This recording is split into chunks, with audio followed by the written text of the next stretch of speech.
மங்களஸ்திரம் என்ற தாலி ஒரு பொன்னால் செய்யப்பட்ட ஆபரணம் மட்டுமல்ல. ஒரு பெண்ணின் கழுத்தில் தொங்கினாலும் அது அவளின் இதயத்தில் நின்று வாழ்கிறது. அது பாதுகாப்பு, பொறுப்பு, நம்பிக்கை, அன்பு, உறவு மற்றும் உயிர் பிணைப்பு ஆகியவற்றின் சின்னமாக திகழ்கிறது. எத்தனை தலைமுறைகள் மாறினாலும், எத்தனை பாணிகளும் மாற்றங்களும் வந்தாலும், பெண் தாலி அணிவது என்ற உணர்வு மட்டும் அழியாதது. இந்த கதை அதன் உணர்வை பற்றியது, இதயத்தையும் நினைவுகளையும் நினைக்கும் ஒரு பயணம். வணக்கம் நண்பா, உங்களுடன் பேசிக் கொண்டிருப்பது ஏஜே ஹாட்சிங். வாணி திருமணம் நிச்சயிக்கப்பட்டு ஒரு வாரமே ஆகிறது. அந்த வீட்டில் எல்லோருக்கும் மகிழ்ச்சி. ஆனால் வாணி மனதில் தினமும் ஒரே கேள்வி: திருமண வாழ்க்கையின் பின் வாழ்க்கை எப்படி இருக்கும்? நான் அந்த வீட்டுக்கு சென்று உண்மையாக அன்பை பெறுவேனா? திருமண நாள் நெருங்கிய போது தாயார் வாங்கிய மங்களஸ்திரத்தை வாணி கையில் பிடித்து பல நிமிடங்கள் பயந்து பார்த்தாள். அது பொன் நூலுடன் கூடிய கருப்பு மணிகள், மத்தியில் வைர பூக்குகள் சூழ்ந்த அழகான லாக்கெட். அது ஒரு ஆபரணம் மட்டுமல்ல, இது ஒரு பெண்ணின் உயிரை காக்கும் நூல் என்று தாய் மெதுவாக சொன்னாள். அம்மா, இத்தனை ஃபீலிங்கா என்று வாணி சிரித்தும் குழப்பத்துடன் கேட்டாள். தாய் சிரித்தவாறே அவள் தலையை தடவி சொன்னாள், இன்று உனக்கு புரியாது, ஆனால் ஒரு நாள் கணவன் இல்லாத போது இதை கைப்பிடித்து அழுவாய். அவர் முன்னால் இதை தொட்டு சிரிப்பாய். இருவரும் சண்டை போட்டாலும் இதை அகற்ற நினைக்க மாட்டாய். ஏனெனில் இது அன்பின் ஆழத்தை காப்பாற்றுவதற்கான பந்தம் என்று தாயார் சொன்னார். அந்த சொற்கள் வாணி மனதில் ஆழமாக பதிந்தது. திருமண நாளில் எல்லோரும் சத்தமும் சிரிப்பும் உற்சாகத்தில் மூழ்கினார்கள். அந்த காட்சியின் நடுவே ரவி வாணிக்கு தாலியை கட்டும்போது அந்த நொடி நேரமே தள்ளி ஓடியது போல வாணிக்கு தோன்றியது. வாணியின் கண்களில் கண்ணீர் நிறைந்தது. ரவி கேட்டான், என்ன அழுகிறாய்? வாணி மெல்லமாக சொன்னால், என் வாழ்க்கை இதில்தான் அடைப்பு போட்டது போல. ரவி சிரித்தான். அடைப்பு இல்லை, நம்ம இருவரும் ஒரே உயிராக இணைந்தோம். அந்த ஒரு வரி வாணியின் இதயத்தை உருக வைத்தது. முதல் மாதம் கனவு போலவே சென்றது. சிரிப்பு, பேசல், அன்பு. வாணிக்கு வாழ்க்கை எவ்வளவு அழகாக மாறியது என்று ஆச்சரியமாக இருந்தது. ஒரு நாள் ரவி வாணியுடன் சாப்பிட்டு கொண்டிருந்தார். பிறகு தியேட்டர், பைக் ரைட் என்று தங்களுடைய திருமண வாழ்க்கையை மகிழ்ச்சியாக அனுபவித்துக் கொண்டிருந்தனர். ஆனால் எந்த நேரமும் வாணி தாலியை தொட்டு கொண்டிருந்தாள்.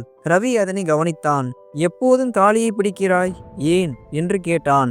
வாணி மெதுவாக சொன்னால், எனக்கு நீங்க அருகில் இருக்கிறீர்கள் என்ற உணர்ச்சி வரும். ரவி சிரித்தான். ஆனால் அந்த சிரிப்பின் வாணியின் அன்பை புரிந்து கொண்ட ரசனையும் இருந்தது. வாழ்க்கை எப்போதும் ஒரே மாதிரி இருப்பதில்லை. நேரம் மாறியது.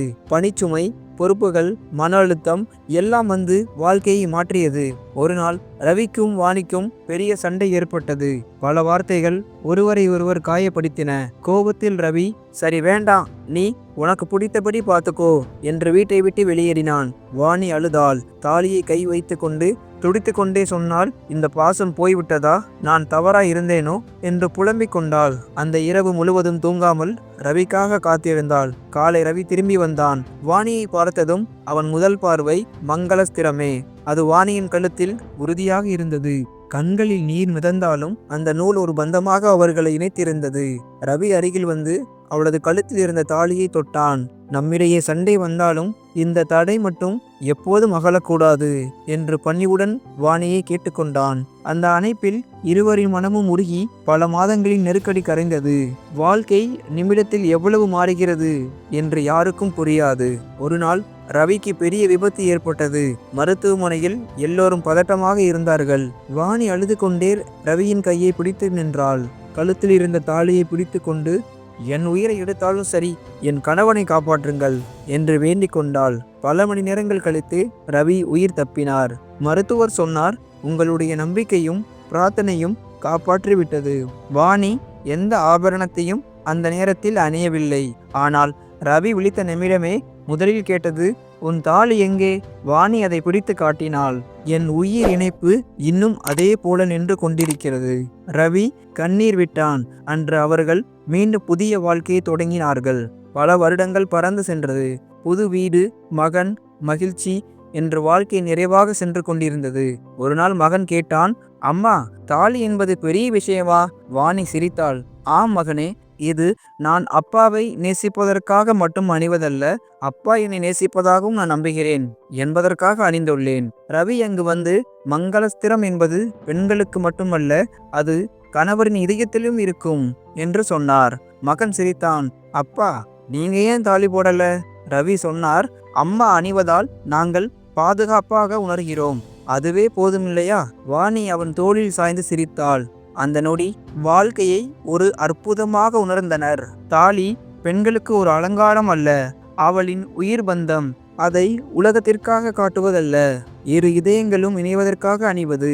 பெண்கள் தாலியை உயிரை விட மதிப்பது அதை பாதுகாப்பாக வைப்பதற்காக அல்ல, அதில் தங்கியிருக்கும் அன்பையும் நம்பிக்கையையும் உறவையும் வாழ்க்கையையும் காப்பாற்றுவதற்காக. தாலி என்பது கணவன் மற்றும் மனைவியை இணைக்கும் உறவு நூலாக திகழ்கிறது. தாலி ஒருபோதும் பொன்னில் செய்யப்படுவதில்லை, அது அன்பில்தான் செய்யப்பட்டது. பொன்னால் வெறும் வடிவம்தான் கொடுக்கப்பட்டுள்ளது. இந்த கதையை கேட்டு பல பெண்களின் இதயம் நினைக்கும், பல கணவர்கள் உண்மையான பாசத்தின் ஆழத்தை புரிந்து கொள்வார்கள் என்று நான் நம்புகிறேன். இத்துடன் இந்த கதை முடிவடைகிறது. திருமணத்துக்கு அப்புறம் பெண்கள் தாலி அணிகிற மாதிரி ஆண்களும் என்ன அணியலாண்டு மறக்காம கமெண்ட்ல சொல்லுங்க. கதை உங்களுக்கு பிடிச்சிருந்துச்சுன்னா மறக்காம லைக், கமெண்ட், ஷேர் பண்ணுங்க. நன்றி, வணக்கம்.